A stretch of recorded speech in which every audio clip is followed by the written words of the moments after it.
नमस्कार, ये है न्यूज लॉन्ड्री पॉडकास्ट और आप सुन रहे हैं एनएल चर्चा। नमस्कार, मैं हूं अतुल चौरसिया। आपका खर्चा आपकी चर्चा हफ्ता दर हफ्ता हम एक बार फिर से लेकर आए हैं न्यूज लॉन्ड्री का हिंदी पॉडकास्ट एनएल चर्चा। चर्चा में इस हफ्ते हमारे साथ खास मेहमान जुड़ रहे हैं। लंबे समय बाद मेघनाद बंगाल का चुनाव कवर करके वापस लौट आए हैं, तो मेघनाद हमारे साथ इस हफ्ते चर्चा में होंगे। मेघनाद, स्वागत है। नमस्ते सर, नमस्ते। काफी टाइम हो गया। मतलब वैसे तो मैं फोन कॉल्स कर रहा था शार्दुल के साथ और आपके साथ, और वो आप इंक्लूड कर रहे थे, पर अभी काफी हफ्तों बाद मैं वही आपको बता रहा था कि इतना एक महीने के लिए ग्राउंड पे रहने के बाद मुझे कोई आइडिया ही नहीं है क्या हो रहा है नेशनल सीन में। तो इतना फोकस था उस पे। खासियत है बंगाल की, ये हाँ तरह से ऑक्युपाइड कर लेता है फिर। बिल्कुल, और पूरा माइंड स्पेस उसी में चला जाता है ना कि दिन भर दौड़ा भागी कर रहे हैं। और हमने आई थिंक 20 मतलब जितना भी टाइम थे वहां पर, तो हमने 2600 किलोमीटर ड्राइव किया वहां पे। तो वाह। मतलब एक तो मैं भी ड्राइव कर रहा था 10 दिनों के लिए, तो 2000 किलोमीटर तो मैंने ही ड्राइव किया, और फिर ड्राइवर को हायर कर करके फिर 2600 किलोमीटर हो गया हमारे। ठीक बात। तो इसके अलावा हमारे साथ हमारे स्तंभकार आनंद वर्धन भी हैं। आनंद, आपका भी स्वागत है। नमस्कार। और चर्चा के बीच में हमारे साथ हमारे पुणे के संवाददाता प्रतीक गोयल भी जुड़ेंगे। उनसे हम जो सुकमा में नक्सल अटैक हुआ है उसके बारे में बातचीत करेंगे। उन्होंने उसकी लगातार कवरेज की है। और बतौर मेहमान हमारे साथ इस हफ्ते जुड़ रही है ज्योत्सना। स्वास्थ्य संबंधी मामलों की रिपोर्टर रही हैं, वरिष्ठ पत्रकार हैं। ज्योत्सना, आपका भी स्वागत है चर्चा में। धन्यवाद। Happy to be here.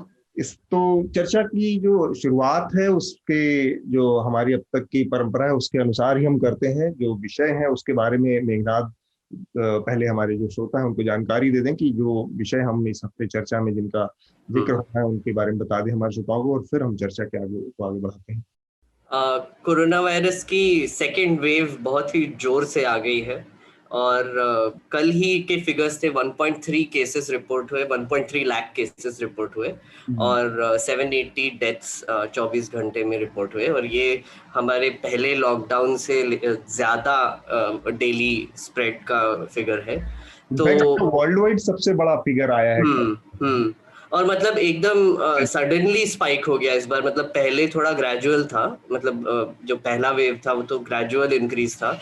अभी तो 3-4 दिन में एकदम एक्सपोनेंशियली बढ़ रहा है। और इस पर भी काफी एक्चुअली चर्चा कर सकते हैं। मतलब ज्योत्सना भी हमारे साथ है। पिछले हफ्ते एक बहुत ही दर्दनाक हादसा हुआ, जो कि छत्तीसगढ़ में हुआ। हमारे 22 सिक्योरिटी पर्सनल मारे गए और 31 लोग एक शूट आउट में नक्सल्स के साथ। सुकमा और बीजापुर बॉर्डर डिस्ट्रिक्ट जो छत्तीसगढ़ के है, वो वहां पर ये हादसा हुआ, और इस पर हम प्रतीक के साथ भी बात करेंगे। कुछ 1800 वहां पर ट्रूप्स डिप्लॉय किए गए थे एक ऑपरेशन के लिए, और उनपे एम्बुश हो गया। पर एक्चुअली ये थोड़ा सा कंटेंशियस है कि उनपे एम्बुश हुआ कि एग्जैक्टली क्या हुआ, कैसे गलत हुआ। तो आई थिंक प्रतीक इस पर हमको और बता पाएंगे। फिर पिछले हफ्ते इलेक्शंस भी हुए। तमिलनाडु, केरला, पुदुचेरी, असम और वेस्ट बंगाल, जो सारे स्टेट्स थे वहाँ पे एक दिन में इलेक्शन हुआ। और हम तो ग्राउंड पर थे तब, जब ये इलेक्शन हो रहा था 6 तारीख को। और हमारी केरला में टीम थी, असम में भी टीम थी, वो कवरेज दे रहे थे इसका लगातार, और हम वेस्ट बंगाल से भी दे रहे थे। और इलेक्शन से लेकर ही कुछ खबरें हैं। एक तो ममता बनर्जी को 2 ईसी के नोटिस अब तक मिल चुके हैं। एक तो कम्युनल स्पीचेस देने के ग्राउंड्स पर, और दूसरा सीआरपीएफ को पर गलत इल्जाम लगाने पर 2 नोटिस उन पर सर्व हुए हैं। और एक शुभेंदु अधिकारी को भी एक नोटिस सर्व हुआ है कम्युनल स्पीचेस देने के लिए। 29 मार्च को उन्होंने कुछ कहा, कम्युनल ओवरटोन्स बोला जा रहा है उसको। तो ये अपडेट्स है। और इसके अलावा तमिलनाडु में भी डीएमके के उदयनिधि स्टालिन को भी इलेक्शन कमीशन का नोटिस मिला। उन्होंने प्राइम मिनिस्टर नरेंद्र मोदी और पर मतलब सुषमा स्वराज और अरुण जेटली के डेथ का एक इल्जाम लगाया, तो उस पर उन पर एक नोटिस जारी की गई है। इसके अलावा काफी स्टेट्स में वैक्सीनेशन ड्राइव अभी भी चालू है, पर लोग कह रहे हैं कि कुछ स्टेट्स में शॉर्टेजेस हो रहे हैं, उस पर एक मतलब पॉलिटिकल बैटल ही शुरू हो गया है। मतलब जो कमेंटेटर्स है वो इल्जाम लगा रहे हैं कि ऑपोजिशन पार्टी के मोस्टली कि जो जो नॉन बीजेपी रूल्ड स्टेट्स है वहां पर कम वैक्सीन सप्लाई हो रहा है। तो ये एक अभी फिलहाल न्यूज में भी है। और एक छोटा सा आखिरी न्यूज, फेसबुक ने एक बहुत बड़ा एडमिशन किया कि 500 मिलियन से ज्यादा यूजर्स के डेटा जो था वो लीक हो गया। और एक इसी से लेकर एक मैं मजेदार स्टोरी पढ़ रहा था, उसमें से मार्क जकरबर्ग का भी नंबर लीक हो गया। और जब लोगों ने सिग्नल पे उसका नंबर सर्च किया तो मार्क जकरबर्ग भी सिग्नल पर है ये पता चला। तो ये ओवरऑल खबरें हैं। अतुल सर कुछ ऐड करना भरोसा नहीं है उनको है? उनको भी भरोसा नहीं है। तो मेरे ख्याल से जो सबसे महत्वपूर्ण मुद्दा है और जो सेकेंड वेव का आपने जिक्र किया कि कोरोना की सेकेंड वेव चल रही है, वो एक बड़ी चिंता का विषय बन गया है। और जिस तेजी से मामले बढ़ रहे हैं देश में, कल में 1,27,28,000 के करीब मामले आए और एक दिन में ये सबसे ज्यादा हुई बढ़ोतरी है कोरोना के मामलों में वर्ल्ड वाइड, सबसे ज्यादा। तो ये एक चिंता का विषय है। और भारत में एक इसको लेकर एक राजनीतिक कहा सुनी और खींचतान और आरोप प्रत्यारोप शुरू हो गए हैं, जिसका जिक्र आपने किया मेघनाथ, की बहुत सारी राज्य सरकारें जो गैर भाजपा शासित राज्य सरकारें हैं, उनका ये आरोप है कि उनको उस तरह से वैक्सीन की सप्लाई नहीं हो रही जिस तरह से बाकी राज्यों को हो रही। इसके अलावा भी कुछ चिंता की बातें सामने आई हैं। उसमें एक जो बड़ी बात कही जा रही है वो ये कि ये पूरे के पूरा जो कोरोना से रिलेटेड से संबंधित जो मुद्दा है और इसकी निगरानी का जो पूरा तंत्र है, उस पर केंद्र सरकार का बहुत जबरदस्त एक कंट्रोल है, ग्रिप में है वो, उसके वैक्सीनेशन से लेके और तमाम चीजों से जुड़ी। परसों हमने देखा कि आम आदमी पार्टी ने यूनिवर्सल वैक्सीनेशन के लिए एक आंदोलन किया, एक छोटा मोटा आंदोलन दिल्ली में किया। उनकी मांग है कि सभी एज ग्रुप के लोगों को के लिए फ्री कर दिया जाए वैक्सीनेशन, ना कि कुछ खास उम्र के लोगों के लिए जो अभी तक चल रहा है। अब सरकार का ये दावा है कि जो वैक्सीनेशन की प्रक्रिया है, चूंकि आपूर्ति वैक्सीन की बहुत लिमिटेड है, सीमित है, तो उसमें हमारी कोशिश ये है कि जिन लोगों को इसकी जरूरत है उनको दिया जाए, ना कि जो लोग वैक्सीन चाहते हैं। ये अभी उनकी चॉइस में नहीं है जो इसको चाहते हैं, अभी जरूरत है जिनको की उनकी जरूरत है, ये सरकार का कहना है। एक सर इसमें ऐड करना चाहूंगा, एक्चुअली एक थोड़ा सा डिटेल ऐड करना चाहूंगा। मैं एक रिपोर्ट पढ़ रहा था कि कितने वैक्सीन वेस्ट होते हैं। तो अभी तक कुछ 23 लाख डोजेस वेस्ट हो चुके हैं, क्योंकि होता क्या है कि एक कोविड और कोवैक्सीन के शीशे में 4 डोजेस होते हैं, तो 0.5 मिलीलीटर के। तो अगर आपने 2 डोजेस दे दिए और वो 4 घंटे के बाद कोई और लेने नहीं आया तो वो वेस्ट हो जाते हैं जो 2 डोजेस होते हैं। तो लोगों ने ये भी बोला है कि एंड ऑफ द डे अगर कोई ऐसे वायल्स प्रेजेंट होंगे तो फिर आप आसपास के लोगों को इनोक्यूलेट कर सकते हैं, इवन वो अगर क्राइटेरिया मीट नहीं करते होंगे, क्योंकि डोज वेस्ट होने से तो अच्छा ही है कि किसी को वैक्सीन मिल जाए। ठीक बात है। तो आनंद, इसमें जो ये चिंता जताई जा रही है कि सरकार का एक बहुत जबरदस्त कंट्रोल है इसके ऊपर, और उसकी वजह से जो पूरी वैक्सीनेशन प्रक्रिया, राज्य सरकारें इसमें थोड़ी छूट मांग रही हैं। उससे भी ज्यादा जरूरी जो ये एज ग्रुप का क्राइटेरिया लगाया गया है कि सारे एज ग्रुप के लिए ये फ्री कर दिया जाए, तो ये आपको क्या लगता है कि एक वाजिब मांग है लोगों की? क्योंकि तर्क ये है कि जो सब कम एज ग्रुप है या जो यूथ का, वही सबसे ज्यादा बाहर निकल रहा है, वही सबसे ज्यादा लोगों से इंटरेक्ट कर रहा है, तो वो ज्यादा वल्नरेबल है। और कई मामलों में ऐसा देखा भी गया कि वो जाता है और करियर बन के बाहर से आता है, और फिर अपने घर के अंदर जो बुजुर्ग माँ बाप हैं जिनका निकलना और आना जाना बाहर उतना नहीं है, लेकिन उनको भी संक्रमित कर सकता है। तो बजाय इसके कि कुछ लिमिटेड जो 45 साल से ऊपर के लोगों को अभी दिया जा रहा है, इसके बजाय सबके लिए ओपन कर दिया जाए। आपने जो कहा, इसमें हर नीति का, कोरोना से संक्रमण जब से फैला है उसके रिस्पांस सिस्टम, फिर वैक्सीन आने तक, इसके हर नीति के कई पहलू हैं और सबके अपने अपने तर्क अपने अपने जगह सही हैं। और ये पूरी प्रक्रिया ही जो रही है, उसे भारत में ही नहीं और भी देशों में, ये grouping in the dark type की एम्पिरिकल जो है पीसमेल इम्प्रूवमेंट की रही है कि आज से बेहतर कल जानेंगे, कल से बेहतर परसों।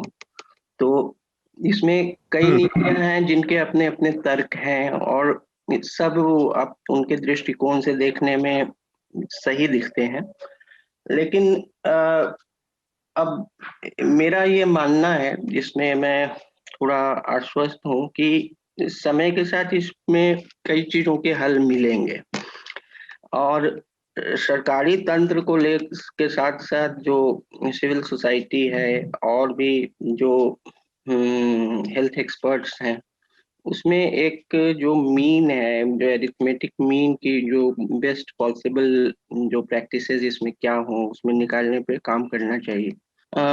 केंद्र के नियंत्रण का जहाँ तक सवाल है, उसके अपने तर्क थे अपने समय में, लेकिन अब वह क्या वैलिड है या नहीं, इसका पुनर्निरीक्षण होना चाहिए।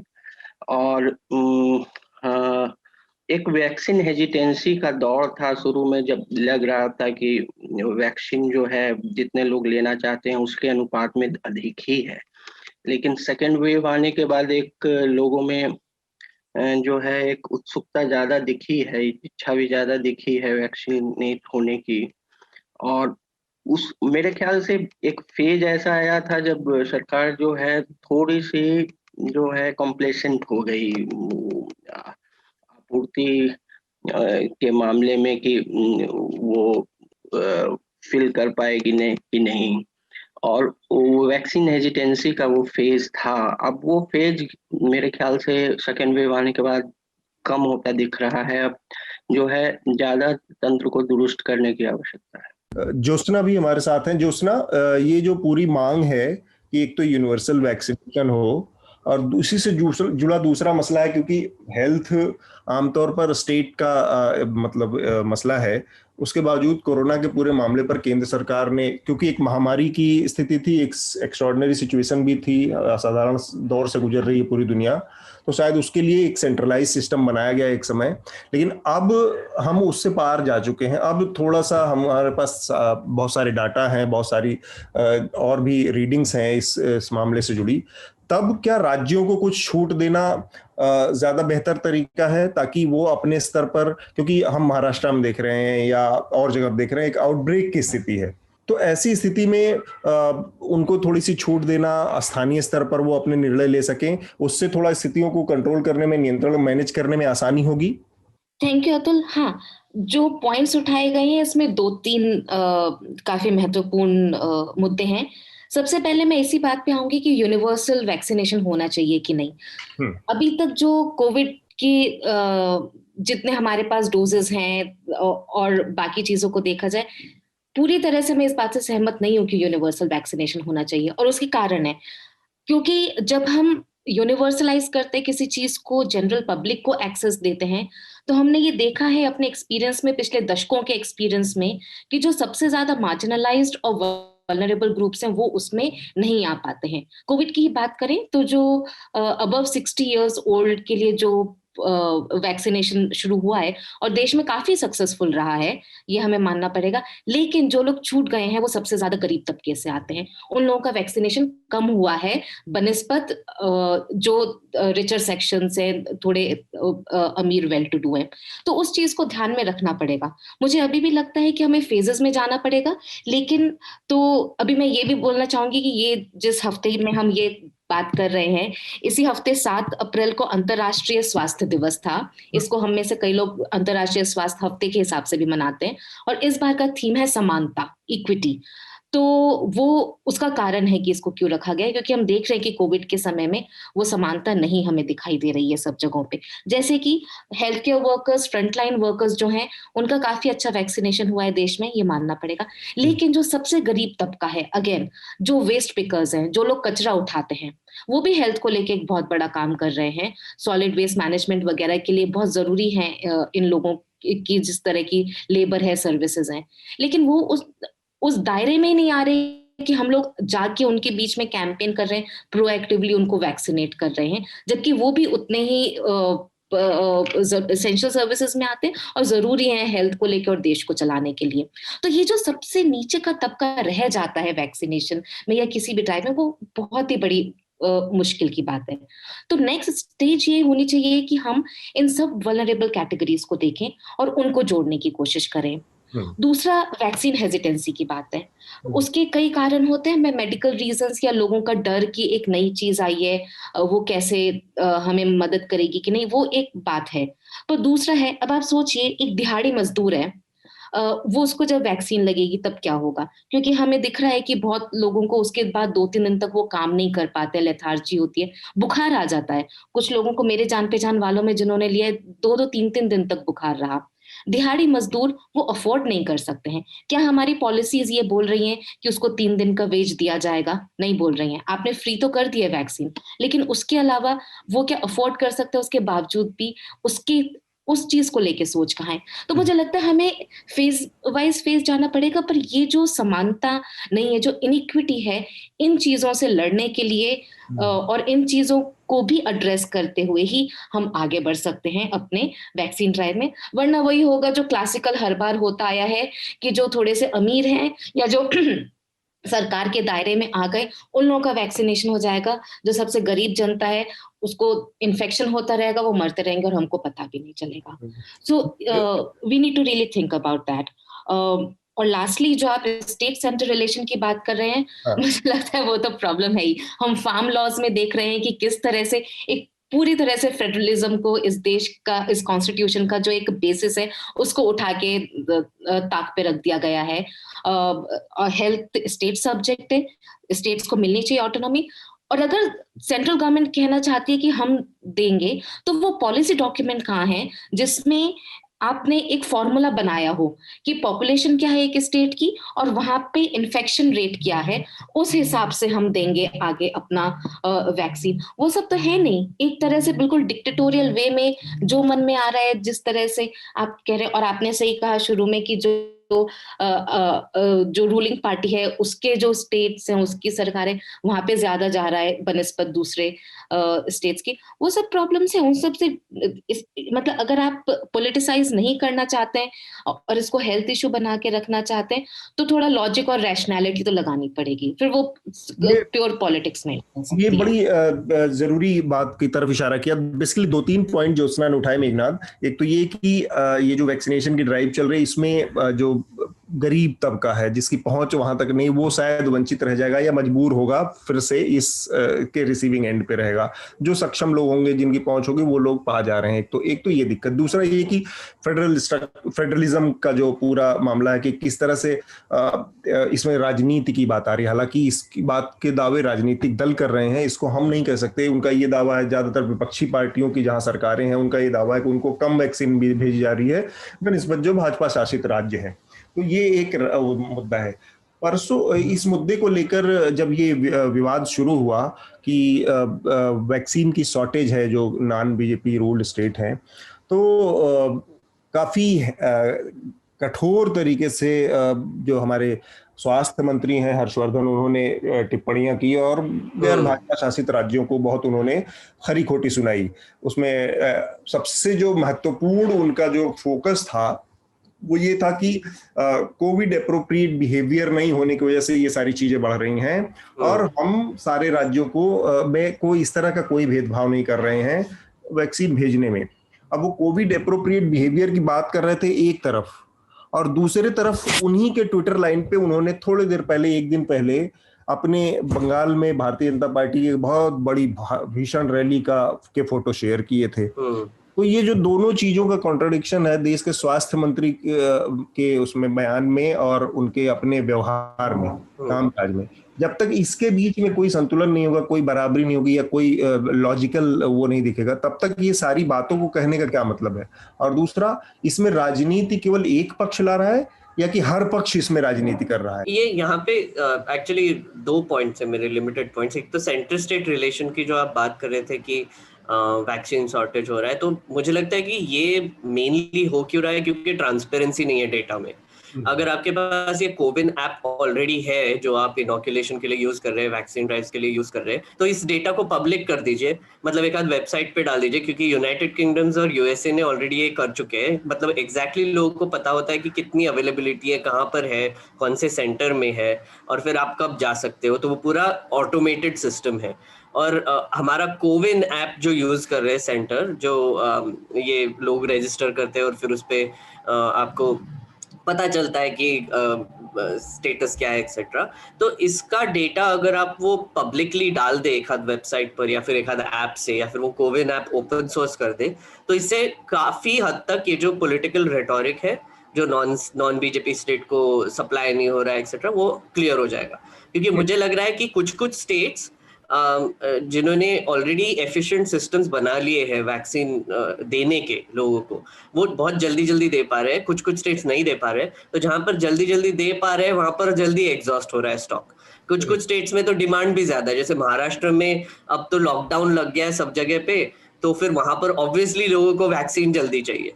तो और दिल्ली जैसे जगहों में देखोगे तो नाइट लॉकडाउन लगा है, तो मतलब जब दिमाग में आता है कि अरे लॉकडाउन है, मतलब कुछ तो भी फिर से वायरस स्प्रेड हो रहा है, तो फिर अब वैक्सीन लेना चाहिए। कुछ स्टेट्स में कुछ नहीं है, जैसे वेस्ट बंगाल में अगर आप देखेंगे बड़ी रैलियां हो रही है, आप जैसे बोल रहे हैं। मैं भी गया था, मैं तारकेश्वर गया था, वहां पर मोदी जी की रैली थी। वहां पर मैंने फिर बाद में वो कैंडिडेट को भी पूछा, स्वपन दास गुप्ता को, कि क्या ये अच्छा आइडिया है, क्योंकि उसी दिन सबसे बड़ा स्पाइक रजिस्टर हुआ था इंडिया में। नाराज हो गए। हाँ, तो वो बहुत नाराज हो गए और वो बोले कि हाँ, आपके एलिटिस्ट कंसर्न्स आप बाहर जाके प्रीच कीजिए, विलेजेस में कुछ नहीं होता एक्सेट्रा। अच्छा, फिर मैंने बाद में Swapan Das Gupta, by the way, Swapan Das Gupta फिर बाद में मैंने जब वो क्वेश्चन फिर से पूछा तो उन्होंने बोला कि नहीं, हमको थोड़ी कोशिश करनी चाहिए एक्सेट्रा। क्योंकि वहां पर मैंने देखा कि रैली के बाहर आप देखेंगे तो ये आपको मास्क वास्क दिखे होंगे, मोदी के मास्क और कैप्स और ये वो सब कुछ वो डिस्ट्रीब्यूट किए जा रहे हैं। मतलब 3 लोग बिना मास्क के वो बस डिस्ट्रीब्यूट कर रहे हैं।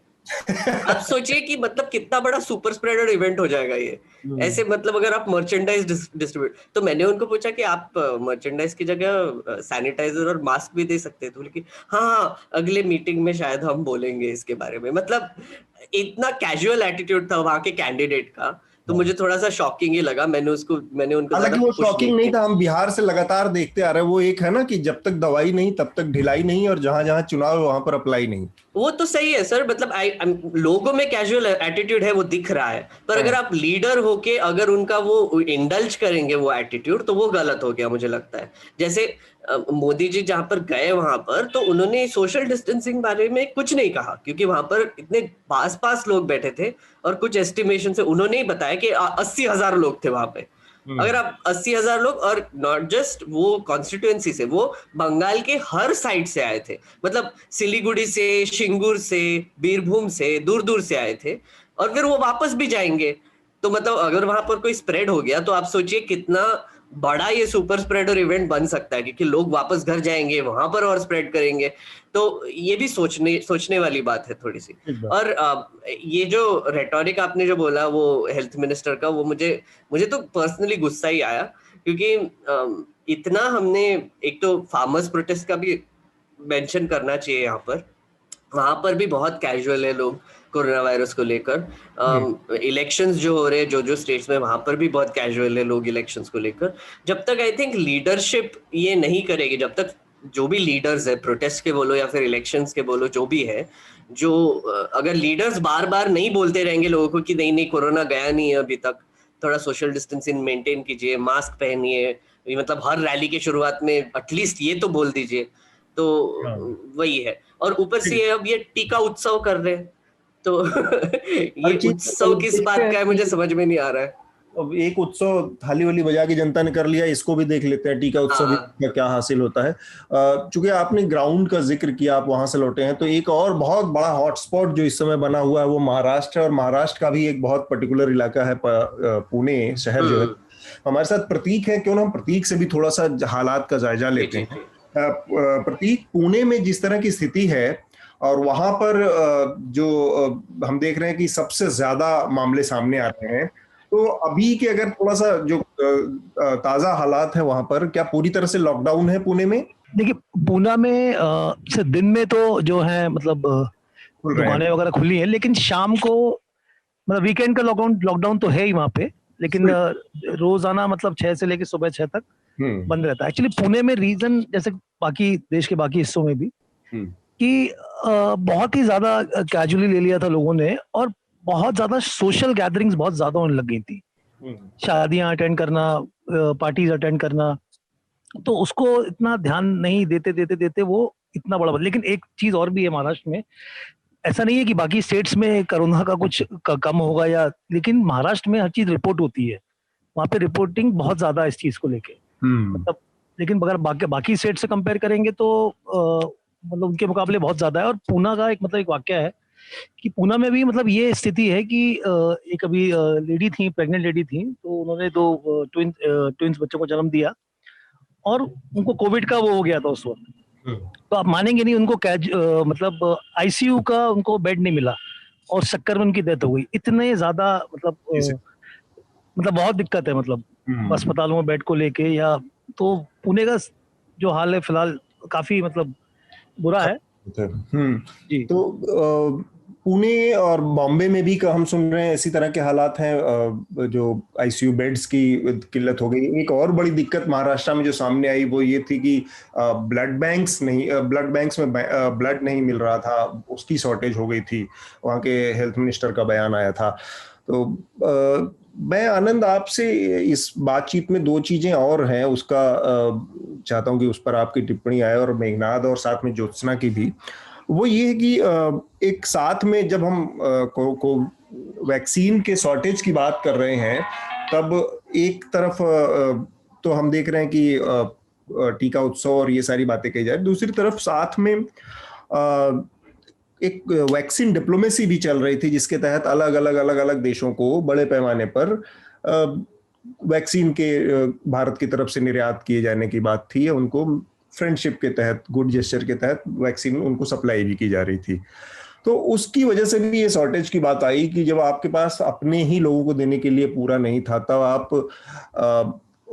बाहर के देशों को सिर्फ इसलिए क्योंकि आपको एक इमेज बिल्डिंग करनी है और एक छवि को चमकाना है, इसलिए भी आप इन सब चीजों को बढ़ावा दे रहे हैं, जबकि अभी आपकी सबसे ज्यादा प्रायोरिटी होनी चाहिए कि अपने लोगों को ज्यादा से ज्यादा वैक्सीन दे पाए।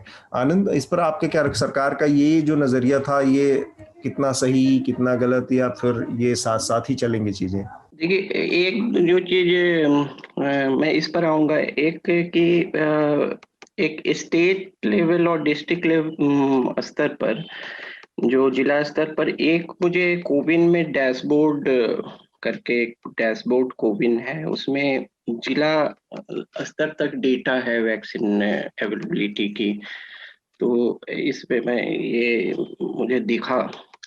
दूसरी बार तो मैं ये चुनाव के संबंध में कहूँगा, ये बिहार चुनाव में भी ये प्रश्न उठा था, और उस समय ये एक मनमाना या आर्बिट्रेरी मेजर हो या ये पैरामीटर चुनाव आयोग ने जो तय किया था, क्योंकि एक चुनावी कैलेंडर है उसको भी लेके, तो जो बैलेंसिंग एक्ट था, तो एक उस समय जो पैरामीटर था बंगाल के चुनाव और अभी जो चुनाव हो रहे हैं उसमें क्या पैरामीटर है कि अक्टूबर नवंबर में बिहार चुनाव हुआ था, तो उसमें थे कि और उसके साथ कुछ उपचुनाव भी हुए थे मध्य प्रदेश वगैरह में, तो 5% जो है इन्फेक्शन रेट जो टोटल पॉपुलेशन का है उससे कम वाले राज्य और 1% मोर्टेलिटी रेट वाले कम राज्यों में फिजिबिलिटी नापी गई थी कि चुनाव हो सकते हैं।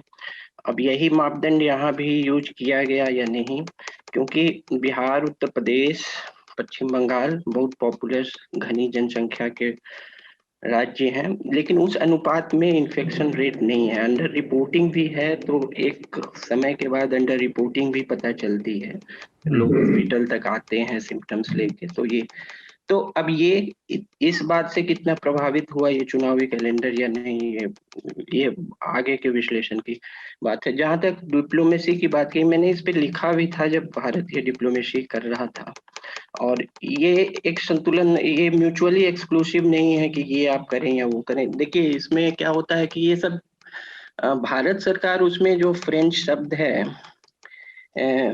उसका उच्चारण मैं सही कर पाऊंगा या नहीं पता नहीं, डिमोजियोर बोलते हैं उसको डिप्लोमेसी में, कि भारत सरकार उसमें डिमेजियोर सिर्फ लागू कर सकती है, वो कमर्शियल जो कॉन्ट्रैक्ट्स है उसकी फैसिलिटेटर है। डिमेजियोर होता है कि आप किसी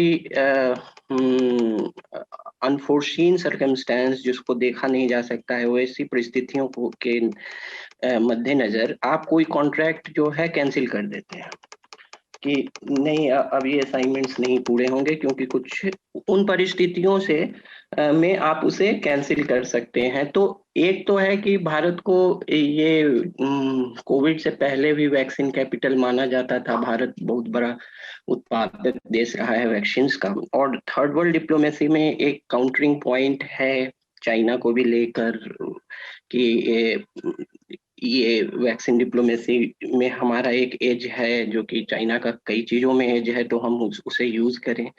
लेकिन मुझे नहीं लगता है कि ये म्यूचुअली एक्सक्लूसिव है, दोनों समानांतर चल सकती हैं बेहतर प्रबंधन से।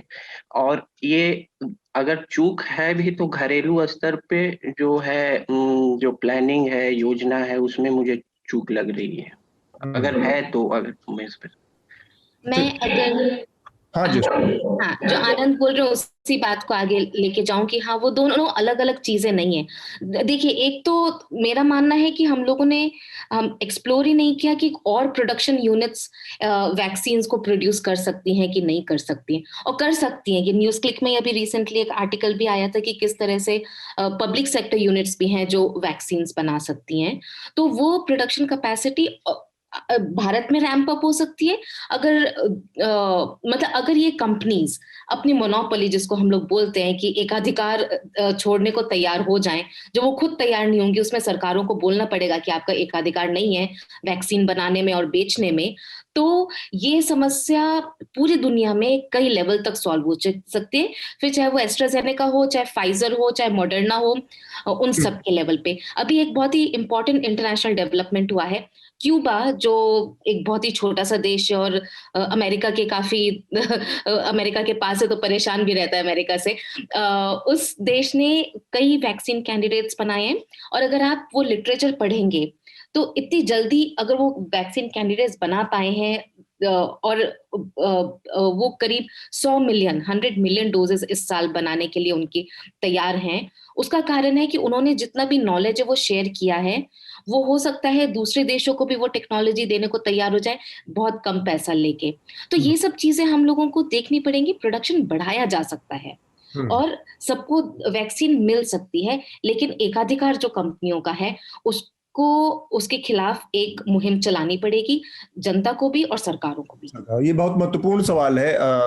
मेघनाथ, आप कुछ कहना चाहेंगे? जी, मैं थोड़ा सा वो टीका उत्सव पे बात करना चाहूंगा। एक्चुअली जस्ट एक छोटा सा कमेंट था उस पर कि ये ना एक और आई थिंक नरेंद्र मोदी का ये एक टैक्टिक ही रहा है कि व्हेनेवर कोई भी ऐसा क्राइसिस आता है जो कि उनके पास कोई आंसर नहीं है या फिर उनको ये करना है, बताना है कि वो कुछ कर रहे हैं, तो वो ऐसे इवेंट्स सामने लाते हैं जो एसेंशियली सबको यूनाइट करे एक अम्ब्रेला के अंडर। जैसे वो थाली बजाना, दिया लाइट करना, एक्सेट्रा एक्सेट्रा, वो वही एक्सरसाइजेस थे कि मतलब लोगों को एक तो अवेयरनेस स्प्रेड करने के लिए कि ये वैक्सीन, ये अभी तक वायरस गया नहीं है, और ऊपर से एक तरीके का बिलोंगिंगनेस और यूनिटी का फीलिंग लाने के लिए ये सब इवेंट्स करते हैं। तो आई मीन क्रिटिसाइज तो कर सकते हैं, मतलब जो भी है वो टीका उत्सव क्यों बोल रहे हैं एक्सेट्रा, बट आई थिंक उस हिसाब से I think it's a good move, क्योंकि अभी जो कैजुअल एटीट्यूड जो है लोगों की, उसको वापस उनका ध्यान लाने के लिए कि ये वायरस अभी तक गया नहीं है, आपको अभी भी प्रिकॉशंस लेने हैं, तो ये सब जो एक्सरसाइजेज है आई थिंक बीजेपी गवर्नमेंट की तरफ से मैं तो खुद पर्सनली इसको अप्रिशिएट करता हूँ। ठीक बात। आनंद, आपकी टिप्पणी आखिरी, वो जो जिसका इशारा ज्योत्सना कर रही थी कि ये जो पूरी मोनोपोली है कुछ कंपनियों की बनाए रखने की है, इसको अगर तोड़ा जाए और बहुत सारे कंपनियों को इस प्रोडक्शन का अधिकार दिया जाए तो क्योंकि अब ये महामारी की स्थिति भी है, तो उसमें किसी एक कंपनी, दो कंपनी के बजाय इसका अगर दायरा बढ़ाया जाए तो आसानी से निपटना और इसका प्रोडक्शन बढ़ाकर इस समस्या पर काबू किया जा सकता है। हाँ, क्षमा चाहता हूँ, मैं बीच में कट गई थी लाइन। हाँ, ये सही है, इनका ये तर्क या सुझाव दोनों का मिश्रण लग रहा है, दोनों सही है। और इसमें उपलब्धता भी बढ़ेगी और शायद जो कॉम्पिटिटिव ज्यादा होने से जो प्राइसिंग भी उसका जो है ज्यादा वाजिब होगा। और जो प्राइस कंट्रोल भी है, मार्केट फोर्सेस से ज्यादा कॉम्पिटिटर्स होने से थोड़ा सा, क्योंकि जो तृतीय दुनिया के जो देश हैं उनको भी जो है विकल्प ज्यादा मिलेंगे, तो उस लिहाज से भी ये सही है। हम अतुल सर, एक वो वैक्सीन डिप्लोमेसी पे जो बात कर रहे थे, तो मैं एक बस छोटा सा एक मैं स्टेटमेंट पढ़ रहा था, वो रिपीट करना चाहूंगा। इंडिया ने एक्चुअली 27 मार्च को यूनाइटेड नेशंस को बताया था कि हमने ग्लोबली ज्यादा वैक्सीन सप्लाई किए हैं हमारे लोगों को वैक्सीन करने से ज्यादा। तो फिर ये बहुत ही इंटरेस्टिंग चीज है, क्योंकि इंडिया का अभी तक मुझे लगता है, जो भी पूरी दुनिया में देखे जाए, तो वैक्सीन कैपेसिटी जो है, जो प्रोडक्शन की कैपेसिटी है, वो सबसे ज्यादा है भारत बायोटेक और सीरम इंस्टीट्यूट जैसे ऑर्गेनाइजेशंस की वजह से। तो एक हिसाब से इंडिया को इसमें फोरफ्रंट पे रहना भी चाहिए, क्योंकि आखिर मतलब ये ग्लोबल पैंडेमिक है, तो मतलब हम अपने बारे में तो ऑब्वियसली सोचेंगे ही, पर ऊपर से इंडिया कैसे कंट्रीब्यूट कर सकता है और कैसे चीप वैक्सीन प्रोवाइड कर सकता है, क्योंकि ये जो दूसरे जो है मतलब वैक्सीन जो है फाइजर के एक्सेट्रा, वो एक्सपेंसिव भी है और इतने मतलब वो जैसे -70 डिग्रीज में रखने पड़ते हैं एक्सेट्रा, तो उनको एडमिनिस्टर करना भी इतना इजी नहीं है। पर ऑन दी अदर हैंड जो थर्ड वर्ल्ड कंट्रीज जैसे हमारे भी है, थर्ड वर्ल्ड कंट्रीज एक्सेट्रा, जो पुअरर नेशंस है, उनको हमारे ही यहाँ से वैक्सीन जाएंगे, और एंड आई थिंक ये हमको याद रखना चाहिए। ठीक बात। एक और छोटा सा सवाल मैं समझना चाह रहा हूँ ज्योत्सना, अभी हमारे यहाँ 2 वैक्सीन चल रही हैं, एक कोवैक्सीन है और कोविशील्ड है, क्योंकि सीरम इंस्टीट्यूट बना रही है कोविशील्ड और भारत बायोटेक कोवैक्सीन दे रही है। इसके अलावा भी दुनिया भर में अलग अलग वैक्सीन, जैसे रसिया में स्पुतनिक करके है, और चाइनीज वैक्सीन भी चल रही है चाइना में। चाइना भी बहुत सारे देशों को सप्लाई कर रहा है। ब्रिटेन में चल रहा है, ऑक्सफोर्ड की अपनी वैक्सीन है, एस्ट्राजेनेका की। तो ये इन वैक्सीन्स के लिए को अगर देखा जाए कि जो स्टैंडर्ड्स हैं, जो मेडिकल नॉर्म्स हैं, उनके आधार पर टेस्टिंग करके उनको इन वैक्सीन के लिए भी अगर इंडिया को मार्केट खोला जाए, इनकी भी सप्लाई अगर इनका आयात किया जाए, वहां से मंगाया जाए और इनको भी दिया जाए, तो उसमें क्या दिक्कत आ सकती है? थोड़ा सा बढ़ेगा ही दायरा और लोगों को आसानी से मिलना शुरू होगा। हाँ, वो सही है, लेकिन जैसे हम देखें फाइजर की जो वैक्सीन है, उसका स्टोरेज कैपेसिटी ही अलग लेवल का चाहिए, जो कोल्ड स्टोरेज चाहिए वो सब जगह अवेलेबल नहीं है, और गरीब देशों में तो खास तौर से।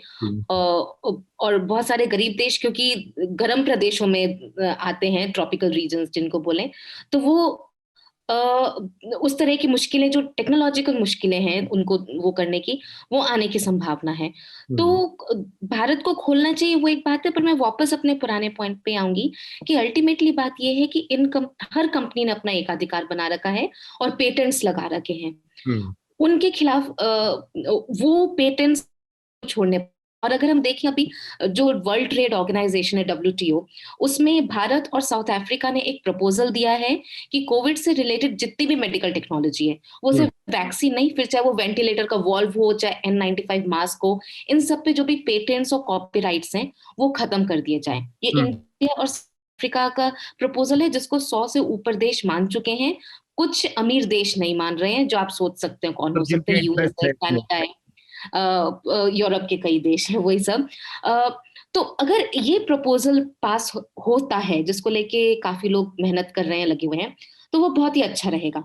और मैंने जैसे बोला, फिर जैसे क्यूबा ने जो तरीका अपनाया है, वो बहुत ही अच्छा तरीका है, बना ली है। और उनकी एक और इम्पोर्टेंट चीज है, जब गरीब देशों में बनती है ना वैक्सीन, उसकी टेक्नोलॉजी अलग होती है। क्यूबा की वैक्सीन को नॉर्मल टेम्परेचर पे स्टोर किया जा सकता है, उसके लिए कोल्ड चेन नहीं चाहिए। जो दूसरी वैक्सीन के साथ फाइजर नहीं है। के साथ जो दिक्कत है, बिल्कुल फाइजर के साथ दिक्कत है, बाकी सब में भी आपको कम से कम -2 to -8 डिग्री का तो चाहिए ही कोल्ड चेन, जो जहाँ पे इलेक्ट्रिसिटी नहीं है। अफ्रीका के देश हैं और हमारे देश में भी पहुंचे कि इलेक्ट्रिसिटी नहीं है, बिजली नहीं, जहाँ नहीं पहुंचे वहां पे स्टोर करना ही मुश्किल है। जी। तो क्यूबा की वैक्सीन वो तो ये जो पूरा है कि जब रिसर्च एंड डेवलपमेंट किस देश में हो रहा है, किन लोगों के लिए हो रहा है, वो भी एक बहुत इंपॉर्टेंट चीज आ जाती है। तो दो ही इन शॉर्ट आपका जो सवाल था, एक तो पेटेंट्स के खिलाफ लड़ाई है, तो अपने आप सबको वैक्सीन मिलने का ज्यादा चांस बढ़ेगा क्योंकि और बहुत लोग बना सकते हैं।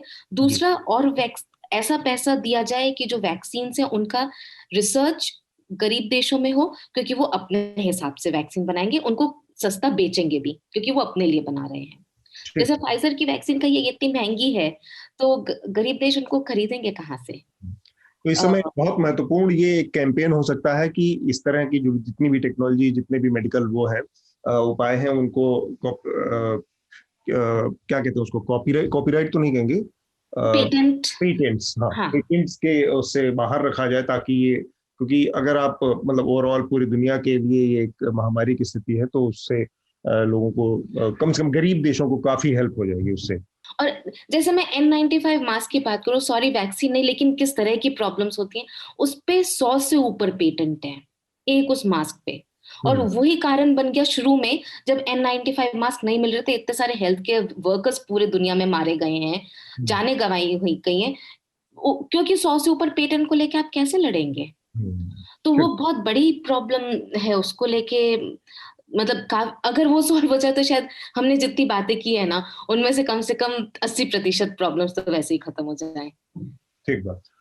थोड़ा सा समय को ध्यान में रखते हुए हम जो हमारी वैक्सीन और कोरोना की चर्चा थी उसको यहाँ पर रोक के और अपने अगले विषय की तरफ बढ़ेंगे। अगला एक महत्वपूर्ण विषय है, हम लोगों ने खबर देखी है कि किस तरह से 3 दिन पहले छत्तीसगढ़ के सुकमा बीजापुर इलाके में एक बार फिर से एक नक्सली हमला हुआ और इसमें सीआरपीएफ के 22 जवानों की मौत हो गई है। एक जवान को नक्सलियों ने अगवा कर लिया था। आज सुबह खबर आई है कि उनको रिहा कर दिया गया है। हमारे साथ प्रतीक हैं।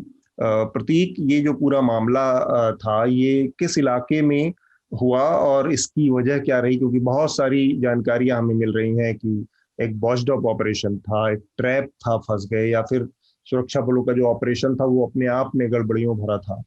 तो लगातार हम देख रहे हैं पिछले 20 सालों में नक्सली हमलों की जो संख्या है वो लगातार एक नियमित अंतराल पर इस तरह के अटैक हो रहे हैं। फिर भी ये जो चूक है वो क्यों इस तरह की चूक लगातार हो रही है उस इलाके में? इतनी बड़ी संख्या में लोगों की जाने जा रही है। ये जो अटैक बेसिकली जो हुआ है, ये तर्रेम के पास के जंगलों में हुआ है। ये एक्चुअली ये इंटर डिस्ट्रिक्ट बॉर्डर का इलाका है, सुकमा और बीजापुर का। हाँ। और ये बहुत ही पिछड़ा इलाका है, मतलब ये अनडिवाइडेड मध्य प्रदेश के टाइम से ये बिल्कुल अनएडमिनिस्ट्रेटेड रहा है ये एरिया। यहाँ पे कुछ मतलब एडमिनिस्ट्रेशन नाम की पहले भी चीज नहीं थी और आज भी इसकी स्थिति वही की वही है। तो काफी रिमोट है और ये बेसिकली देखा जाए तो ये नक्सलियों गढ़ माना जाता है। और ये जो सीपीआई माओवादी की जो एक ही बटालियन है, उनकी बटालियन नंबर 1, ये उसका गढ़ है, जिसका जो नक्सली कमांडर जिसको बोलते हैं हिडमा, वही उसको लीड करता है। और अभी मतलब ये हमला इसलिए मतलब इतना बड़ा कैजुअलिटी ये जीरम घाटी में जब मतलब हुआ था, जब कांग्रेस के पूरे जो छत्तीसगढ़ के जो कांग्रेस के जो नेता थे काफी सारे, उनको मार दिया गया था। और उसके पहले तारमेटला में जो हुआ था, उसके बाद अगर देखा जाए तो उसी तरीके का अटैक है ये, मतलब उसका लेवल जो है उतना बड़ा है। और जैसे अब बटालियन नंबर 1 है, अब जैसे भी आपने बोला कि बहुत लोग बोल रहे हैं कि भाई ये इस तरीके से एक ट्रैप था, तो देखिए जो मेरी वहाँ के जो आईजी हैं उनसे बात हुई थी, तो वो बोल रहे थे कि हमारे को प्रॉपर स्पेसिफिक इनपुट मिला था कि हिडमा और बटालियन नंबर 1 का मूवमेंट है पर्टिकुलर प्लेस पे, और उसको लेके तकरीबन 1800 लोग अलग अलग बेस कैंप से उन्होंने वहां पे मतलब उसमें कोबरा कमांडोज थे, उसमें सीआरपीएफ के लोग थे, उसमें पुलिस के लोग थे, एसटीएफ के लोग थे, फिर डीआरजी थी, डिस्ट्रिक्ट रिजर्व गार्ड, जो सरेंडर नक्सलियों की एक बटालियन है। तो ये इतने लोग वहां पे गए थे अलग अलग उस एरिया में। मतलब अब यहाँ पे ये जो अटैक हुआ है ये लौटते वक्त हुआ है और तकरीबन 300 लोग थे उसमें। मतलब ये जो बटालियन नंबर 1 है असल में इसमें 180 से 200 लोग के बीच में होते हैं, लेकिन उनके अलग अलग उनकी छोटे कंपनीज होती हैं, प्लाटून्स होते हैं, सब मिला के 300 लोग थे, तभी अटैक हुआ। तो ये मतलब बोलना मतलब कंफर्म नहीं कहा जा सकता कि किसी तरीके से कि भाई ये कोई मतलब उनको झूठा इनपुट दे के वहां पे बुलाया गया हो या उनको ट्रैप कर लिया हो।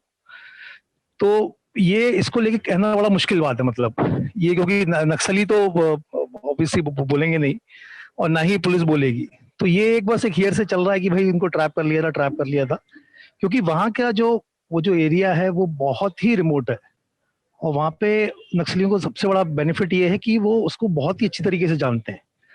और अगर आप देखेंगे तो जैसे ताड़मेटला में हुआ था, मौका तक नहीं मिला था, 76 सीआरपीएफ के जवान उनकी वहां डेथ हो गई थी, वो दे वर किल्ड इन एक्शन।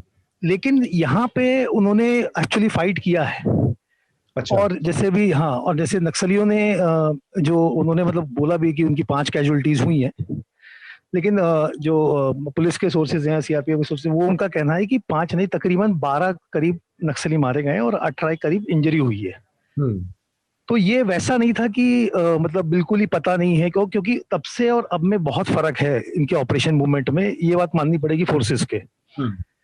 तो वो एक उस तरीके का मतलब इम्प्रूवमेंट भी बोल सकते हैं या उनके ऑपरेशन प्रतीक हमें कि ये जो कहा गया कि अब मतलब जो यूपीए सरकार के टाइम में शुरू हुआ ऑपरेशन ग्रीन के बाद ये कहा जाने लगा कि काफी सुरक्षा बलों की स्थिति बहुत मजबूत हो गई है, बहुत सारे नए कैंप्स बन गए हैं वहां पर सीआरपीएफ के अलग अंदर के इलाकों में, एयर के जरिए एयर ड्रॉपिंग की फैसिलिटीज डेवलप हो गई हैं इन सब चीज के जरिए, तो इमीडिएट कुछ किसी आपात स्थिति में भी वहां पर कार्रवाइयों को अंजाम दिया जा सकता है। इसके बावजूद नो डाउट इसमें कि कुछ मतलब घटनाओं में कमी आई है, लेकिन इस पूरी समस्या में को निपटाने में अभी भी ऐसा लग रहा है कि जितने बड़े स्तर पर ये कैजुअलिटी हुई है अभी काफी लंबा वक्त लगने की उम्मीद है। जी जी जी, एक्चुअली इसमें प्रॉब्लम ये होता है कि अब जैसे वो टेकलगुड़ा जो गांव था, अब अभी मौजूदा स्थिति ये है कि मतलब उस गांव के अगल बगल के जो गांव के इलाके हैं वो जोनेगुड़ा और ये वहां के लोग भाग चुके हैं वहां से, और अभी कल वो लौटे हैं। अधिकतर क्या होता है ऐसे जब अटैक्स हो जाते हैं तो जब सिक्योरिटी फोर्सेस वहां गांव में जाते हैं और गांव वालों को पीटना शुरू कर देते हैं एक तरफ से, और ये हमने बहुत बार देखा है कि कभी कभी जो निर्दोष कोई अगर गांव वाले हैं तो वो उनकी हत्या हो जाती है और मतलब ऑपरेशन दिखा दिया जाता है कि भाई, तो उसमें बहुत सारे गांव वाले भी उसमें मर जाते हैं। और ये नक्सलियों के फायदे में जाता है, क्योंकि वो जो लोग हैं वो तुरंत या तो वो मूवमेंट को ज्वाइन कर लेते हैं या उनका इनडायरेक्टली सपोर्ट हो जाता है। कोई भी गांव वाला अपनी मर्जी से कोई नक्सली को सपोर्ट नहीं कर रहा है, ऐसी बात मतलब ये नहीं है कि वो बंदूक के दम पे ही वो उनको सपोर्ट करते हैं। मतलब उनसे वो पैसा भी लिया जाता है, सब कुछ लिया जाता है, उनको खाना बनाना, लेकिन इन्हीं सब चीजों को जो हमारी फोर्सेस हैं वो उसको इस तरीके से, पुलिस वाले इस तरीके से अंजाम दे देते हैं कि भाई ये इसकी मदद कर रहा था। तो वो ये एक फैक्टर बहुत अजीब है, क्योंकि जब ये सेल्वा जुडुम भी हुआ था, सेल्वा जुडुम की जब पूरी मुहिम चल रही थी, तो तब मतलब एक नक्सल का जो सीनियर जो उनके जो लीडर है, नक्सल लीडर, उन्होंने बोला था कि भाई हमारे पास तो लोग ही नहीं थे, अच्छा हुआ सेल्वा जुडुम हुआ कि हमारी बस इतनी बड़ी तादाद बन गई। हाँ। उसमें लोग माइग्रेट होके एक लोग चले गए थे जो आज मौजूदा तेलंगाना है उस तरफ भाग गए थे, वहां से कुछ लोग ये सेल्वा जुडुम में उठा के लेके आ गए थे, और जो बाकी लोग थे वो उन्होंने ये इनको ज्वाइन कर लिया था, माओवादियों। तो ये अगर मतलब इसका ये सॉल्यूशन मतलब कभी ये कारगर साबित नहीं हो सकता कि ऐसा अटैक हुआ उसके बाद जाके आप पूरे गांव में रिटेलिएशन कर रहे हैं, तो वो कभी वो नेवर एंडिंग सीन है वो। ठीक बात। आनंद, चलता ही रहेगा वो।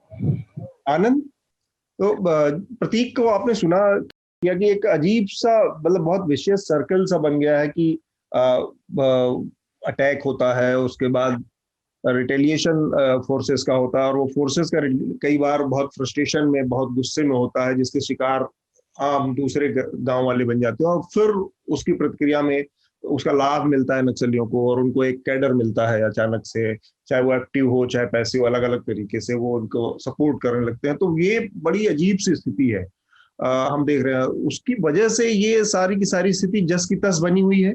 हाँ, एक मतलब ये चक्र तो है ये, और नक्सल जो आंदोलन है वो कई जैसे पूरे रेड कॉरिडोर में कई जगह उसमें काफी वेरिएशंस भी है, कई जगह ये अब आंदोलन भी नहीं रहा। मैंने 2012-13 के करीब एक पेपर लिखा था झारखंड के माओइस्ट पे, और उधर मैं गया भी था। तो कई जगह वो सिर्फ एक फिफडम्स हो गया है, जैसे कि कुछ बाहुबली वगैरह बिहार यूपी में एक फिफडम बना लेते हैं, उनमें उन्हीं का रेट चलता है। तो कई बार वो किसी विचारधारा से भी कटा हुआ कुछ समूहों का फिफडम टाइप का है। खासकर मैंने झारखंड में देखा। छत्तीसगढ़ का मैं ग्राउंड पे तो कभी गया नहीं हूँ, तो वहाँ का पता नहीं कैसा स्वरूप है मूवमेंट का। लेकिन ये सही बोल रहे हैं कि वो कई बार क्या है कि एक बंदूक की नोक पे ही बहुत सारे अनुयायी हैं उनके, और लेकिन उसके भी कई कारण हैं। जो एक कारण इन्होंने बताया कि रिटेलिएशन में कई बार जो उसमें शामिल नहीं है उनको निशाना बना लिया जाता है।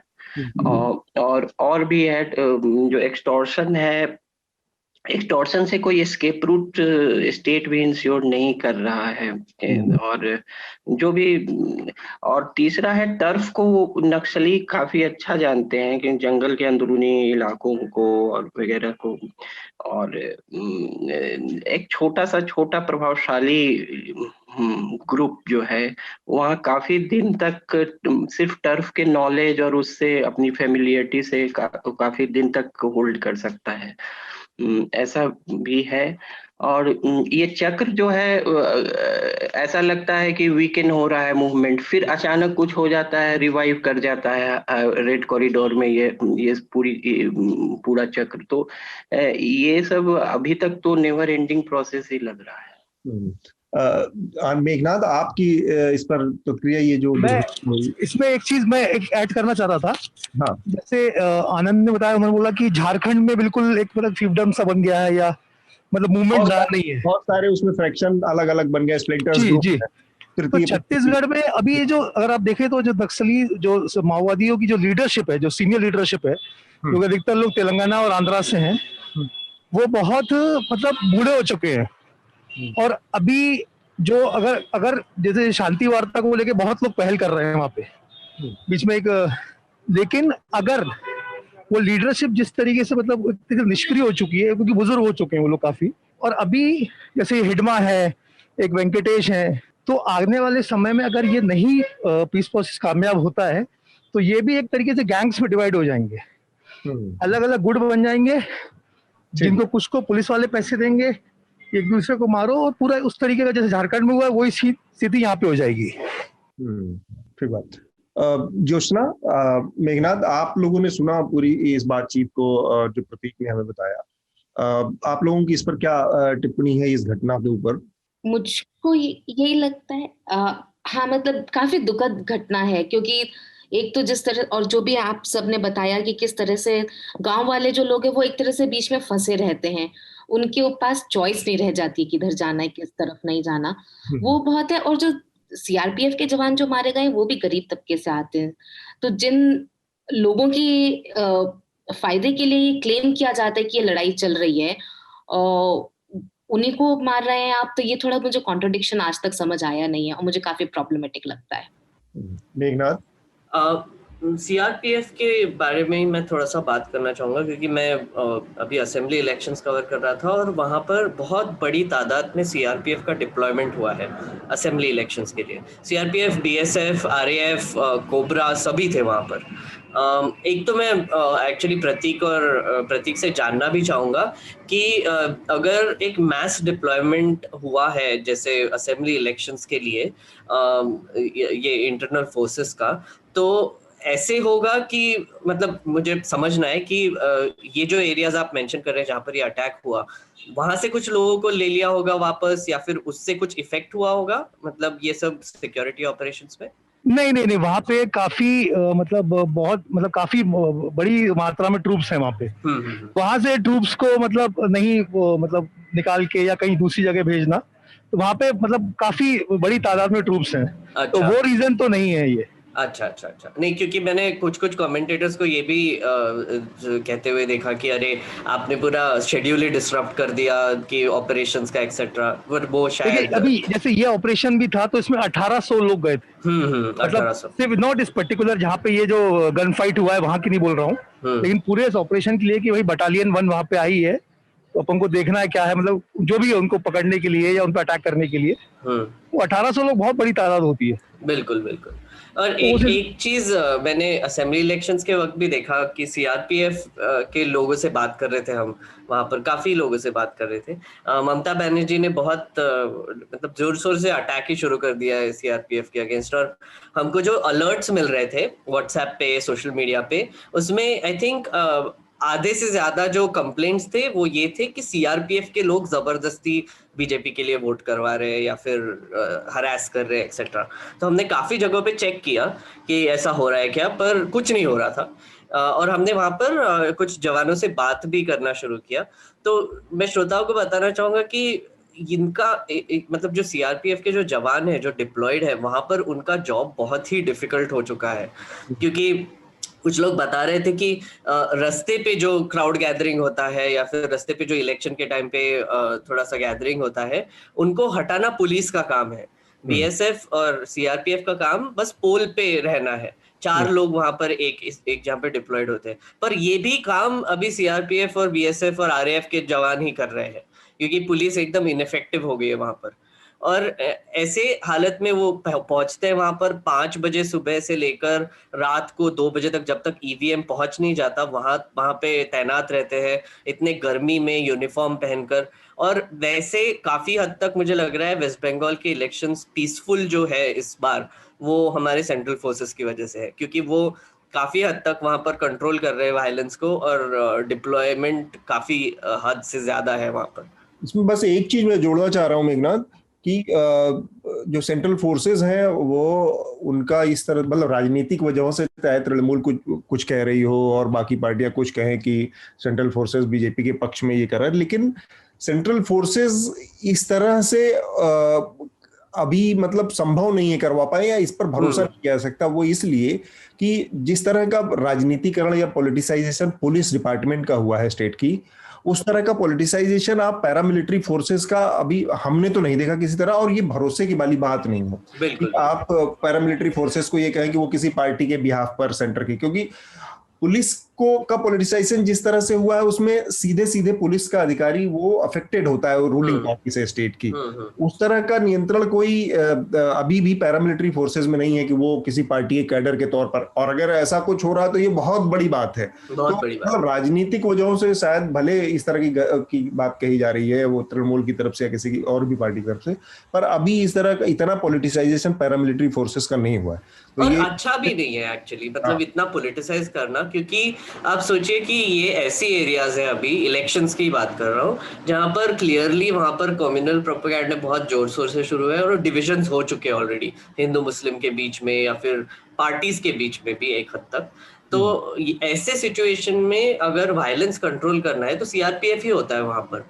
तो वो काफी हद तक वहां पर कोशिश कर रहे हैं, पर अगर ये पॉलिटिकल रेटोरिक रहा कि अरे सीआरपीएफ वाले एक पार्टी के लिए काम कर रहे हैं एक्सेट्रा, तो उससे और गुस्सा आ जाता है लोगों को, मतलब जो उनके सपोर्टर्स है, जो भी पार्टी कर रहे हैं उसके। इसलिए इलेक्शन कमीशन ने एक नोटिस भी भेजा है ममता बनर्जी को इस हिसाब से कि आप सीआरपीएफ के खिलाफ ऐसे एलिगेशंस नहीं कर सकते। छोटा सा और इशू है, मुझे लगता है कि सबसे एक टिप्पणी छोटी ले ली जाए और उसके बाद हम अपनी आज की चर्चा को यहाँ रोकेंगे। हमारे जो वर्तमान चीफ जस्टिस ऑफ इंडिया है, भारत के जो मुख्य न्यायाधीश है एस.ए. बोबडे, उनका कार्यकाल खत्म हो रहा है और नए चीफ जस्टिस का 24 अप्रैल से उनको कार्यभार संभालना है, और इस मामले में राष्ट्रपति ने अधिसूचना भी जारी कर दी है। तो उसके बावजूद एक कहा जा रहा है कि बड़ी असाधारण स्थिति पैदा हो गई है कि उन्होंने जब राष्ट्रपति की अधिसूचना नए मुख्य न्यायाधीश की जारी हो जाती है, उसके बाद जो सर्विंग सीजेआई होता है वो कोलिजियम की बैठक नहीं बुला सकता। कोलिजियम बेसिकली वो संस्था है जो टॉप बॉडी है, जो जजों की नियुक्ति, हाई कोर्ट और सुप्रीम कोर्ट के जजों की नियुक्ति का फैसला करती है, जिसका चीफ सीजेआई होता है। तो chief justice S A Bobde कायदे से जब अधिसूचना नए सीजेआई जारी हो जाती है तब इस तरह की बैठक नहीं बुलानी चाहिए, एक ट्रेडिशन है ऐसा, और ये एथिकली भी ठीक बात नहीं है। इसके बावजूद इस तरह की एक बैठक बुलाई गई और उस कल जो मेरे ख्याल से थर्सडे को ये बैठक बुलाई गई। हालांकि कई सिटिंग जजेस ने इस पर इसका विरोध भी किया कि उन्हें ऐसा नहीं करना चाहिए, पर फिर भी उन्होंने कहा इस कोलिजियम की बैठक में 5 नए जजों की नियुक्ति के ऊपर फैसला करवाना था। तो ये जो विरोध करने वाले जजों का ये कहना था कि अब ये नए सीजीआई के ऊपर छोड़ देना चाहिए जो आने वाले हैं। आनंद, इस तरह की जो परंपरा है, इस तरह उसका वायलेशन देखते हुए आपको अपनी क्या प्रतिक्रिया है आपकी? इसके 2 आयाम है। पहला कि अगर ये कोई नियम है तो मुझे नहीं पता, और अगर नियम के विरुद्ध है तो गलत है। ये तो ब्लैक एंड व्हाइट का चीज है अगर नियम के विरुद्ध है, लेकिन इसमें एक ग्रे एरिया भी हो सकता है कि ये एक प्रेसिडेंट है, एक परंपरा है। तो एक प्रेसिडेंट है, परंपरा है, तो उसका एथिकल इवेल्युएशन हो सकता है। जो लेम डक जो भी ऑफिस होल्डर्स हैं वो कोर्ट में हो, ब्यूरोक्रेसी में हो या पॉलिटिकल एग्जीक्यूटिव हो, वो लेम डक जो है कुछ अल्पावधि के लिए जिसके पास पावर्स हैं वो उन पावर्स का यूज करें या ना करें, ये बहुत ग्रे एरिया है। और लेकिन स्वस्थ परंपरा यही होगी कि वो ना करें, कि वो ऐसा ना करें। और अगर परंपरा ये रहा है तो ये स्वस्थ परंपरा है, उसी को चलना चाहिए। ठीक बात। चलिए, वो तो परंपरा टूट गई क्योंकि कल सीजीआई ने अलग से बैठक की है। मेघनाथ और ज्योत्सना, आप लोगों की आखिरी टिप्पणी इस पर, और फिर हम ये सीजीआई का जो मामला है ये बहुत ही इंटरेस्टिंग है, क्योंकि अगर मैं इसके बारे में पहले भी बात कर चुका हूँ। मुझे लगता है जो कॉलेजियम सिस्टम ऑफ जज अपॉइंटमेंट है वो बहुत ही एक तो अनफेयर है और नॉन ट्रांसपेरेंट है, और मुझे प्लेन लगता है कि ये एंटी डेमोक्रेटिक है। क्योंकि 2014 में जब मोदी जी पहले आए थे, मतलब मोदी गवर्नमेंट पहली बार आई थी, तो उन्होंने सबसे पहला जो बिल लाया था वो था NJAC, national judicial appointments commission. तो इस बिल के हिसाब से एक कमिटी फॉर्म होगी जो कि लेजिस्लेटर्स की कमिटी होगी, और वो जज अपॉइंटमेंट डिसाइड करेंगे। पर इसको कॉन्स्टिट्यूशन चेंज किया था, और फिर जब वो सुप्रीम कोर्ट ने देखा तो उसको अनकॉन्स्टिट्यूशनल डिक्लेयर कर दिया। तो ये तो एक बड़ी बात है कि मतलब आपने कॉन्स्टिट्यूशन ही चेंज किया तो वो अनकॉन्स्टिट्यूशनल कैसे हो गया। तो वो एक बहुत जो मारामारी तब से चालू है जुडिशियल अपॉइंटमेंट्स की, वो अभी वापस आ चुकी है। क्योंकि लास्ट टाइम जब ऐसा क्राइसिस कोट अनकोट हुआ था वो 2015 में हुआ था, ये बिल पास होने के बाद, जब इमरजेंसी कॉलेजियम मीटिंग्स बुलाए गए थे जज अपॉइंटमेंट्स को लेकर। तो ये ना एक तरीके से एक टर्फ वॉर ही शुरू है सुप्रीम कोर्ट और पार्लियामेंट के बीच में, कैबिनेट और पार्लियामेंट के बीच में। तो टर्फ वॉर जैसा कुछ नहीं है ना इस मामले में, तो उन्होंने मीटिंग बुलाई उसके लिए, तो इसमें तो सरकार का कोई रोल ही नहीं है। पर मतलब वही ना कि जैसे जुडिशियल, अगर आप प्रेसिडेंट भी देखा जाए, जैसे आनंद ने बोला, तो वो उसका अपॉइंटमेंट कॉलेजियम करता है, और collegium is supposed to be independent, उनका कोई लेजिस्लेटिव से लेना देना नहीं है। वो एक अलग इशू, ट्रांसपेरेंसी। यहाँ पे उन्होंने जो मीटिंग बुलाई है वो जो रमनन जो है, जो अभी सीजेआई होने वाले हैं, वो भी कुछ न्यूज आई थी कि उन्होंने कॉलेजियम का मीटिंग अटेंड किया पर उन्होंने कोर्ट बंद करवा दिया। तो वो भी शायद कुछ गुस्से में है, या फिर कुछ वहां पर भी चालू है टसल। तो ये भी एक आपको सोचने की जरूरत है, क्योंकि इसके पहले जो सीजेआई थे रंजन गोगोई, वो आपको वो जुडिशियल क्राइसिस का तो याद होगा, जो 4 जज आकर प्रेस कॉन्फ्रेंस कर रहे थे एक्सेट्रा, उसमें रंजन गोगोई भी थे। उसके बाद वो सीजेआई बन गए, उसके बाद राज्यसभा मेंबर बन गए। अब जस्टिस बोबडे पर भी कुछ आरोप लग रहे हैं कि उनका भी बर्ताव कुछ मतलब पार्टिजान था, या फिर ये था वो था। तो आप सोचिए कि जो नेक्स्ट सीजेआई आएगा उस पर भी ये आरोप लग सकते हैं, नहीं लग सकते हैं, हमको कुछ पता नहीं है, क्योंकि जुडिशरी इतना पॉलिटिसाइज हो गया है ना अभी। तो ये हमको ये थोड़ी देखने वाली चीज होगी कि आगे जाके क्या होता है इस मामले में। हाँ, मैं एक नाथ और आनंद से कहीं अग्री करती हूँ कि जिस तरह से जो भी चल रहा है, लेकिन जिस तरह से प्रेसिडेंट को तोड़ा गया है उसकी शायद जरूरत नहीं थी। तो या ठीक बात।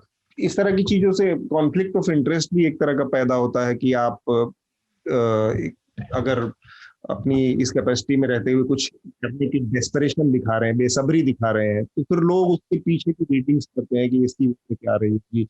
अचानक से इतने सारे बड़े बड़े मुद्दे पड़े हैं, इलेक्टोरल बॉन्ड का मुद्दा पड़ा है, बहुत महत्वपूर्ण चीजें पेंडिंग जिसकी सुनवाई का वक्त नहीं मिला, और अचानक से आप जाते जाते जब आपसे अपेक्षा की जाती है कि आप अपने को आइसोलेट कर लेंगे, तब आप अचानक से 5 नए जजों की नियुक्ति के ऊपर फैसला करने बैठ जाते हैं, तो आपके पूरे कॉन्डक्ट पे सवाल खड़े होने लगते हैं। हम अपनी आज की जो चर्चा है उसको यहाँ पर रोकेंगे, उससे पहले जो रिकमेंडेशन की प्रक्रिया है उसको पूरा कर ले हम। तो मैं चाहूंगा आनंद, सबसे पहले आप बताएं क्या रिकमेंड करेंगे आप हमारे श्रोताओं के लिए इस हफ्ते। मैं कैम्ब्रिज के इतिहासकार हैं, वहाँ रिसर्च फेलो भी रहे हैं, त्रिपुदमन सिंह, उनकी किताब पिछले साल आई थी 16 स्टॉर्मिंग डेज। उसमें उन्होंने एक जो समकालीन भारतीय इतिहास है पोस्ट इंडिपेंडेंस, उसका एक महत्वपूर्ण अध्याय है जिसपे बहुत मटेरियल अवेलेबल है, लेकिन बहुत गहन अध्ययन नहीं किया गया है। उन्होंने जो पहला अमेंडमेंट है कॉन्स्टिट्यूशन का, जिसमें जो अभिव्यक्ति के अधिकारों में कटौती की गई थी, कुछ क्लॉज लगाए गए थे, और सेडिशन को भी फिर से इंक्लूड किया गया था।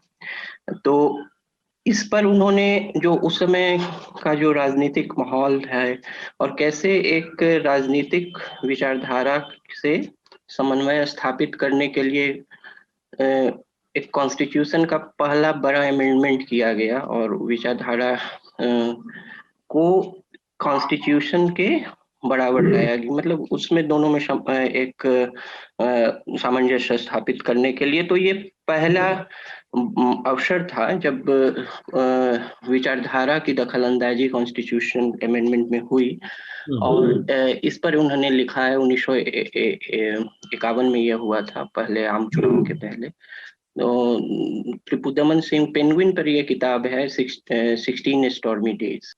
मेघनाथ, आप क्या रिकमेंड करेंगे? मैं कुछ आर्टिकल्स रिकमेंड करना चाहूँगा। एक तो इंडियन एक्सप्रेस में एक बहुत ही अच्छा आर्टिकल है, मुझे एक्चुअली ये भी सुनना था कि प्रतीक इससे अग्री करता है कि नहीं, क्योंकि वो उन्होंने एक लॉन्ग एक इन्वेस्टिगेटिव आर्टिकल भी डाला था, how a massive security operation was planned and how it went wrong. ये गार्गी वर्मा और दीपंकर घोष का आई थिंक पहला रिपोर्ट था ये इंसिडेंट पर। उन्होंने काफ़ी जवानों से भी बात की है जो इंजर्ड है एक्सेट्रा, और उनसे उनका भी पर्सपेक्टिव लिया कि क्या हुआ एग्जैक्टली। तो वो एक आर्टिकल मैं रेकमेंड करना चाहूँगा।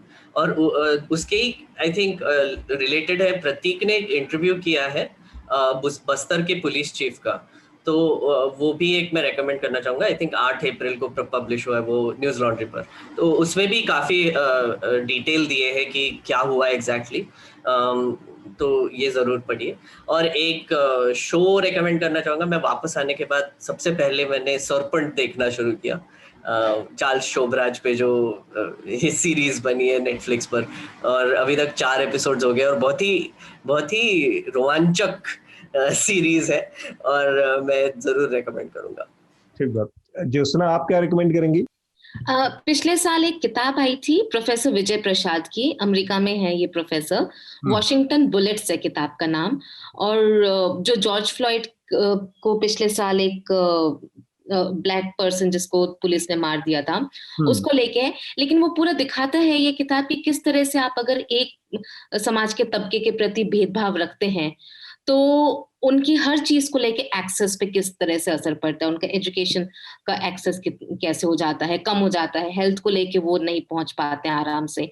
तो वो एक काफी अच्छा सामाजिक विश्लेषण है भेदभाव का। सो वॉशिंगटन बुलेट्स है किताब का नाम, लेफ्ट वर्ड की है। प्रतीक, आप क्या रिकमेंड करेंगे? सर, ये स्पाईक्राफ्ट करके एक वेब सीरीज है नेटफ्लिक्स पे, वो काफी मतलब अलग अलग एजेंसीज के को लेके किस तरीके से मतलब कोल्ड वॉर के वक्त CIA और KGB काम करते थे और वर्ल्ड की अलग अलग एजेंसीज को लेके, तो काफी इंटरेस्टिंग है। मेरा रिकमेंडेशन वो। ठीक बात। तो मेरे 2 रिकमेंडेशन थे। एक मेघनाथ ने चुरा लिया, द सरपेंट सीरीज थी चार्ल्स शोबराज के ऊपर। वो एक्टर बहुत बढ़िया है, नहीं मतलब वो जो लीड है बहुत ही क्रीपी है वो। तो एक तो वो है, और दूसरा मेरा रिकमेंडेशन है, आज ही वो पब्लिश हुई है एक report, press club of India के इलेक्शन हो रहे हैं, और प्रेस क्लब का जो पूरा अंडरवर्ल्ड है ना, उस अंडरवर्ल्ड की बहुत सारी अंदरूनी कहानियां और वो जो पावर टशल है उसके ऊपर आयुष और बसंत की रिपोर्ट है, हिंदी और अंग्रेजी दोनों में है। तो ये रिपोर्ट मैं रिकमेंड करूंगा कि आप लोग पढ़ें। इसके साथ ही हम अपनी आज की चर्चा को रोकेंगे, उससे पहले मैं चाहूंगा मेघनाथ एक बार आप जो हमारे श्रोताओं से अपील है वो करें, फिर हम अपनी चर्चा को रोकेंगे। एक मिनट, वो किस वेबसाइट पे है ये वाला अतुल, ये रिपोर्ट? हमारी वेबसाइट, अब हमारी website news laundry. Okay, thank you. मैं अभी बंगाल से वापस आ रहा हूँ और मेरा ये पहला एक्सपीरियंस था ग्राउंड रिपोर्टिंग करने का, और काफ़ी सीखने को मिला। एक्चुअली मनीषा ने काफ़ी सिखाया वहाँ पर जाकर, कैसे लोगों को बात कर, मतलब अप्रोच करके कैसे बात करते हैं, और फिर अगर लैंग्वेज समझ में नहीं आ रही तो कैसे कैसे टैक्टिक्स करके क्या क्या एनवायरनमेंट्स में आप उनसे बात कर सकते हैं।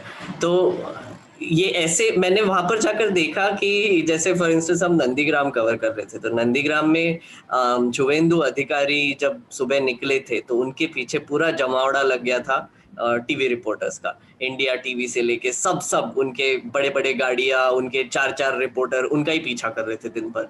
और हम बेसिकली हम निकले थे ये हिसाब से कि देखना है कि इलेक्शन कैसा चालू है। कुछ कंप्लेंट्स आ रहे थे हमारे पास, वो भी हमने इन्वेस्टिगेट किए। तो हम बूथ पर जा रहे थे और हमको बस एक ही और रिपोर्टर दिखा जो बूथ से मतलब लेकर रिपोर्टिंग कर रहे थे। वो एक एबीपी आनंदा करके रीजनल चैनल है, वो थे। पर इसके अलावा जो टीवी न्यूज़ था वो पूरी तरह से फोकस था शुवेंदु अधिकारी पर। और इतनी अजीब लगा क्योंकि जब न्यूज़ आने लगी कि इंडिया टीवी के एक टैक्सी पर कुछ अटैक हो गया है, तो कुछ पत्थर फेंके गए थे, तो वो हम सीन पर पहुंचे। तो शुवेंदु अधिकारी लंच कर रहे थे और उनके रेसिडेंस के बाहर सब मतलब जो बड़े बड़े एंकर है वो बस वहां पर बैठे हुए थे, मोबाइल पे कुछ तो भी कर रहे थे, अपने सैंडविचेस खा रहे थे।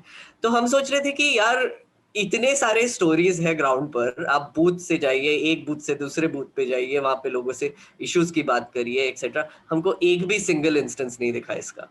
तो आप सोचिए कि इंडिपेंडेंट मीडिया जो कि हमारा न्यूज लॉन्ड्री है, जब आप सपोर्ट करते हैं तो हमारा एक तरीके से स्टोरी को देखने का पूरा विचार ही बदल जाता है, क्योंकि हमको आईबॉल्स की जरूरत नहीं है, हमको व्यूज की जरूरत नहीं है, हमको आपको फैक्ट्स देने, हमको आपको ग्राउंड स्टोरीज देने।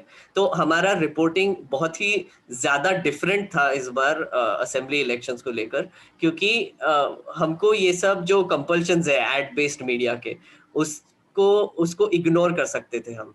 तो इसीलिए हम कहते हैं कि कहिए कि मेरे खर्च पर आज़ाद है खबरें, और सब्सक्राइब कीजिए, हमारे एनएल सेना प्रोजेक्ट को सपोर्ट कीजिए। अभी मनीषा और परीक्षित अभी भी वेस्ट बंगाल में है, वो नॉर्थ में जाने वाले हैं, सिलीगुड़ी वगैरह कवर करने वाले हैं। तो अभी भी एनएल प्रोजेक्ट शुरू है, तो उसको ज़रूर सपोर्ट कीजिए। और केरला से आई थिंक हमारी टीम वापस आ चुकी है। बहुत बहुत धन्यवाद मेघनाथ और आप सभी लोगों का। न्यूज लॉन्ड्री के सभी पॉडकास्ट टिचर, आईट्यूज और दूसरे पॉडकास्ट प्लेटफॉर्म पे उपलब्ध हैं। खबरों को विज्ञापन के दबाव से आजाद रखें, न्यूज लॉन्ड्री को सब्सक्राइब करें।